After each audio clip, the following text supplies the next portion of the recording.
Gurbaan asirratti harree duwidatti habbaatee deemuun kun jaalala harreef qabu agarsiisuuf moo mee maaliif harree kana duwidatti baatee deemaa jira isiniif fakkaata?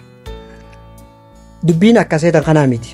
Gurbaan asirratti agartan kun sababni harree habbaatee deemaa jiruus yeroo lola addunyaa lammaffaa san harreen tun dirree lolaa keessa seente.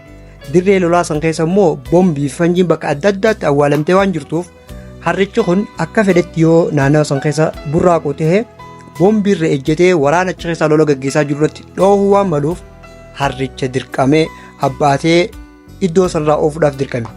Jaalalaaf osoo hin taane dirqiitu isa mude.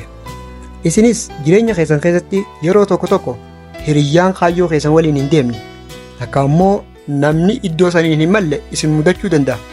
Garuu filannoo biraa hin qabdan. Akkuma gurbaan kun osoo hin fedhin danda'ee harricha baatetti isinis dandeessanii hanga kaayyoo keessan dhugoomsanii waliin deemuun dirqama ta'a. Dr. Eliyaas Hordofuun dagatinaa galatoomaa.